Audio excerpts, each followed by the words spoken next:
I've been a psychotherapist for over 45 years, listening to everything that's wrong with people.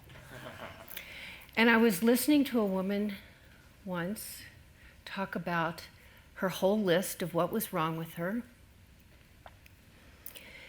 And I thought, in the middle of this litany, what if there's actually nothing wrong with her? What could that question clear the way for her to have anything she wanted to have, anything she wanted to do? Well, I'm not saying that there isn't anything wrong with you right now. I'm just saying, what if there weren't? So could you have more confidence and courage to do something that you've always been passionate about? I'm learning how to play the banjo, and it's been on my bucket list for years. So I've always been kind of bored with hearing people say it is what it is. It just sounded like, first of all, it was the most used cliche in 2006. Everybody was saying it is what it is. And I hated it. It was like there isn't anything you can do about it. It was total resignation. But what if it is what it is really just that? No judgment, no blame, no criticism. What if you could just have a full plate of just it is what it is? Not all that story we tell about ourselves to justify, to to make other people wrong and ourselves right. Could we have anything other than that? We have the film festival every year, but I had the fortune of meeting the most fabulous director of documentaries. And he said to me, when you're not watching movies, what are you doing? So I said, well, I'm writing a book. It's called What If There's Nothing Wrong with You? And he looked at me and he said, I can tell you right now 8 things that are wrong with me. So I said, name one. And he said very defiantly and certainly, I have oppositional defiant disorder. I'm like I couldn't tell, right? So I said to him, what's wrong with that? He said, well, I would always defy my parents and teachers. Well, what's wrong with that? I wouldn't comply with any of the rules at school, and I didn't do anything I was told to do at home. What's wrong with that? He said, well, I was always in a bad temper. I argued with my parents all the time. I never had any friends, and I loved being alone. I said, well, what's wrong with that?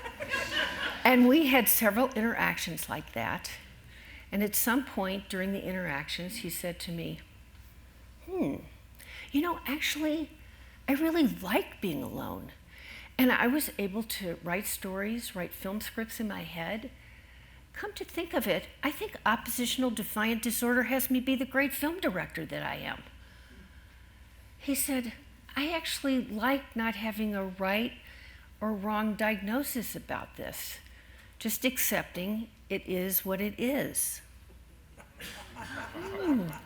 The next day, he found me.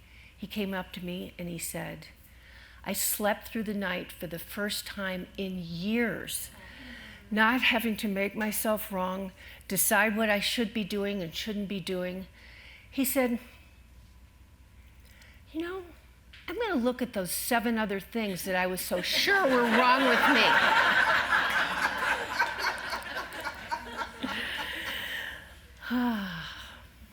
That was really fun. That was really fun to interact with him like that. Let me see. What do I want to say next? What if there's nothing wrong with not knowing what you're going to say next? I was sitting next to a swimming pool. I was at a swimming pool once, and the woman next to me said, what are you writing about? I said, I'm writing a book called What If There's Nothing Wrong with You? She looked at me and she said, well, now, we wouldn't be very interesting, would we? And I thought, how much time and energy we spend talking about what's wrong. And actually, we really do create this whole list of what we think is wrong, and then create an entire life around decisions we made probably when we were 5 years old.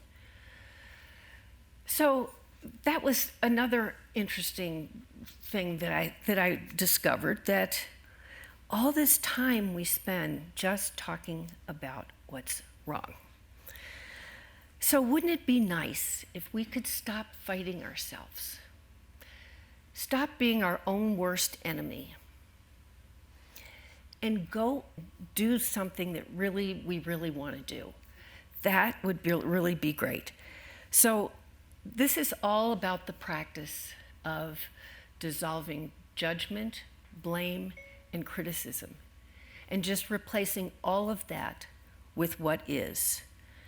And that makes what if there's nothing wrong with you an inquiry worth having. This part is a little difficult. I know that this concept came to me early on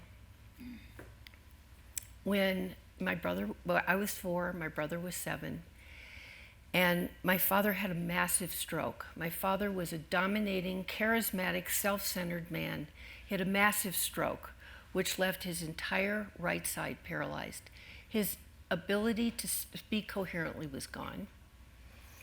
And his brain was clearly severely damaged as a result of trauma from the stroke.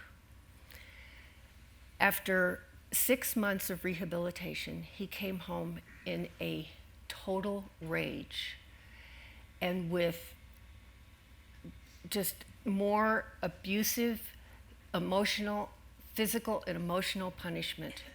And up until then, I had been a happy, carefree, outspoken little girl.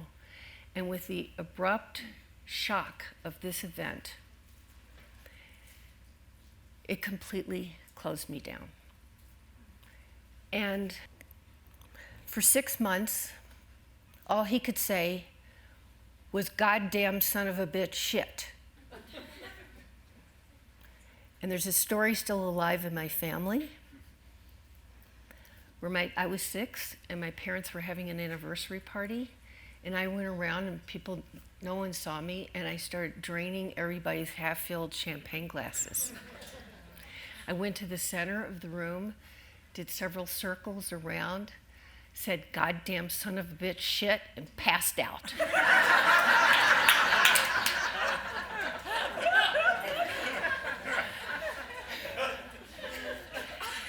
Clearly, I wanted someone to pay attention to what was happening in our family. Our mother disappeared into the daily work of taking care of his every need. And with no encouraging parent in sight, I was left to decide all the things that were wrong with me. In fact, I would look in the mirror in the morning and start counting all the freckles, the new ones that were popping out. My teeth stuck out, my hair looked fine. I was like a weird-looking kid. So I looked bad. I was terrified to open my mouth for fear of another round of screaming and harsh punishment. It felt much safer to keep my mouth shut, and I lost my voice to fear for my need to feel safe. So you can imagine where I went when I was asked to do a TED Talk. So this requires forgiveness for how bad a person we think we are. And how do we forgive ourselves for all the things that we've done or felt or thought or said or had done to us? How do we do that? I had a client who wanted to stop smoking. She'd been smoking for 15 years and couldn't stop. She had tried nicotine patch, nicotine gum, Chantix, quitting cold turkey. She even did a hypnotherapy session that promised she would quit smoking in an hour. She called me after she went to this hypnotherapist. She said she got in her car and lit up right after the session. She came in so hard on herself, so mad that she couldn't quit this nasty habit, so upset with herself. I listened a while. I finally said, "Stop. I have an assignment for you.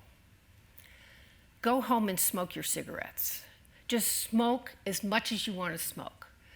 Every time you think about having a cigarette, just light it up and smoke it. The only little trick here is you have to get rid of all your judgment and criticism about yourself. So when you think about smoking, smoke your cigarette, just let go of all the nasty things you're saying about yourself and what a bad person you are. Just smoke your cigarettes." She came in 6 days later. She'd quit smoking for the first time in 15 years. She was so excited and so proud of herself. She had completely forgiven herself for all the horrible things that she'd said about herself. So how do you forgive? How is that possible when you have been so mean and so hard on yourself? How do you do that? Well, it's a choice. It's a choice to let go of all the ways you've made yourself wrong. So it's just a choice. It's really just a choice to let go of all you say is wrong and choose to have something way more powerful for yourself in your life. I know I want to leave something that will outlive me. I want to live in a life where hearts are open to acceptance and inclusion, where judgment is we've dissolved all judgment, blame, and criticism. And relationships are open to break through the barriers of hate and mistrust. So how do we work this practice? How do we do that? Well, one practice I have is I look in the mirror in the morning and I say, "Susan," you can use a different name if you want to. "Just for today, what if there's nothing wrong with you?" And live your day into that possibility. So that's what I offer today, just as a gift. And there's a quote in my book. Do you have a copy of my book? Thank you. I'm always amazed by how readily people judge the right and wrong of things they know only from the outside. Honestly, it kind of pisses me off. And this is written by David Clausen, who wrote "My Fairy Godmother is a Drag Queen." Thank you.